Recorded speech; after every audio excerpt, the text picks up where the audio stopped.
Épisode 6. Éditer, c'est parler avec ton éditeur. Il faut d'abord définir le langage. Non, toujours pas de code. Et oui, c'est normal, tu construis un éditeur, pas un jouet. Et un éditeur, c'est pas un affichage. C'est un langage entre toi et la machine. Tant que tu sais pas quoi lui dire, inutile d'écrire la moindre ligne. Un éditeur, c'est une conversation. Quand tu tapes une touche, que tu bouges le curseur, que tu sélectionnes, coupes, colles, tu ne fais pas des actions. Tu envoies des commandes à une machine qui doit les comprendre. Et cette machine, c'est ton éditeur. Donc, avant de penser raccourci clavier, tu dois penser langage d'interaction. Tu vas devoir définir la grammaire interne de ton éditeur. C'est la liste des actions atomiques qu'il doit savoir faire, peu importe l'interface. Action de base. Insérer un caractère. Supprimer un caractère. Déplacer le curseur, gauche, droite, haut, bas. Sélectionner une plage. Couper, copier, coller, aller à une position annulée, refaire. Ces actions sont indépendantes du clavier, de la souris ou de la voix. Elles doivent vivre dans une couche à part, claire, pure, testable. Tu construis un outil avec une interface externe, clavier, clic, etc. Une interface interne, action de base. Et entre les deux, une traduction. Exemple, Ctrl plus Z, undo. Le raccourci est un dialecte, mais l'éditeur parle un langage standardisé. Tu dois définir ce langage maintenant, même si tu ne fais aucune interface tout de suite. Comme une API interne que chaque interaction devra utiliser.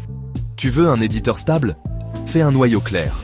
Ce langage interne, c'est ton noyau d'interaction. Et il doit être minimaliste, pas 200 fonctions, mais 20 ultra clairs. Déconnecté de l'affichage, il agit sur le buffer, pas sur l'écran. Testable, tu dois pouvoir injecter une action, voir l'état changer, sans interface. Si ton buffer est ton cerveau, ton langage d'interaction, c'est ton système nerveux. Imagine que tu codes ton éditeur à la voix. Qu'est-ce que tu lui dirais? Écris A. Va à la ligne 10. Supprime ce mot. Annule. Si tu ne sais pas quelle phrase dire, tu ne sauras pas quelle fonction coder. Commence par des actions simples et pures. Fais-toi une liste manuelle, sur papier, de toutes les actions minimales. N'écris pas encore les fonctions. Juste les noms, les effets attendus et les dépendances. Exemple. Action. Insert Potson char. C. Effet attendu. Ajoute un caractère à la position du curseur. Besoin.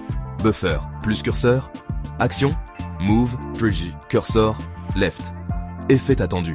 Déplace le curseur à gauche. Besoin. Curseur action. Select, range, start, end. Effet attendu. Définit une sélection. Besoin, buffer, curseur. Ce tableau, c'est ton alphabet. Tu peux maintenant parler avec ton éditeur, même dans ta tête. Un éditeur bien conçu peut être contrôlé au clavier, à la souris, à la voix, ou même à l'IA, à une seule condition, que tu aies défini un langage d'interaction propre, indépendant de la méthode de saisie. L'interface, c'est du théâtre. Le noyau, c'est de la logique. Ton éditeur ne doit pas dépendre de Qt, de GTK, du web ou de ton OS. Il doit être indépendant de son corps. Car c'est cette logique interne qui survivra à toutes les interfaces. Tu viens de faire un pas énorme. Tu sais maintenant ce que ton éditeur doit comprendre. Et donc, bientôt, ce que tu pourras lui demander. Épisode 7 à venir. On parlera du curseur, ce petit truc qu'on voit jamais, mais qu'on utilise 100% du temps. Sa position, son état, sa logique. C'est lui qui te fait croire que tu contrôles quelque chose. Spoiler, c'est faux. Sauf si tu le codes bien.